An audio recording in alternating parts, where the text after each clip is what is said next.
स्वागत है मित्रों हमारे चैनल दलित चेतना और दलित महिला कहानीकार में। पुस्तक की लेखिका हैं डॉक्टर सरोजनी वेडंगी। चलिए पुस्तक का आनंद लेते हैं।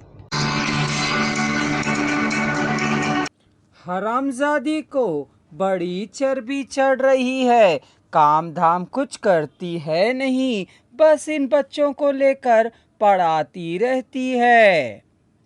तुम सबके लिए खाने को कहाँ से लाऊं? क्या चोरी करूं या डाका डालूं?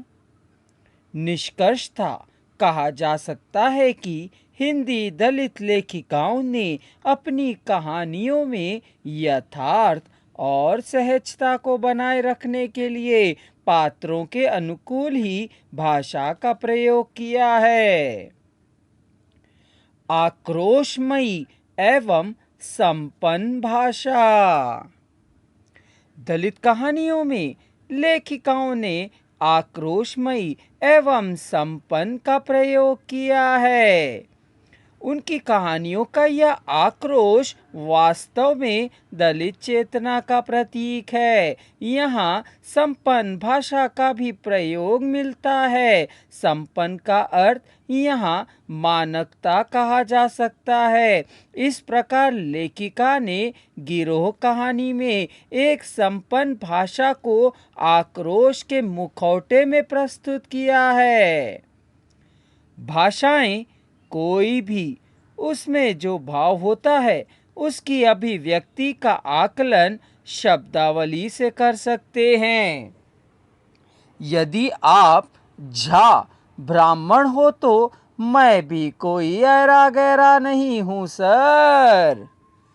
सुमंगली कहानी में ठेकेदार सुगिया के प्रति आक्रोश दिखाता हुआ अपनी कमजोरी को प्रकट करता है। उसकी भाषा का आक्रोश वास्तव में अपनी गलती के प्रति फ्रस्ट्रेशन है। है मेरा बेटा छीनाल पतुरिया, ऐसी बात मुंह से निकाली तो गला घोंट दूंगा, समझी? 100 मर्दों के पास रहकर मुझे बदनाम करती है। खबरदार, जो दुनिया की गंदगी मेरे मुंह पर फेंकने की कोशिश की। चौका बर्तन कहानी में एक कामवाली अपनी पीड़ा की आक्रोश के रूप में उसे व्यक्त करती है। वह अपनी शिकायत सवर्ण के प्रति व्यक्त करती है। हमारी बिरादरी का काम थोड़े ही है यह सब कुछ करना। हम तो घर आंगन में भी नहीं घुस सकते। किसी के चौका बर्तन तो अलग, उन्हीं के गुमूत ढोए और उन्हीं की नफरत के आग में झुलसे। स्पष्टता कहा जा सकता है कि दलित लेखिकाओं ने अपनी कहानी में प्रयुक्त आक्रोशमयी और संपन्न भाषा को अपनी दलित साहित्य की पहचान के रूप में प्रस्तुत किया है। यह आक्रोश उनके समाज के चेतना ही तो हैं।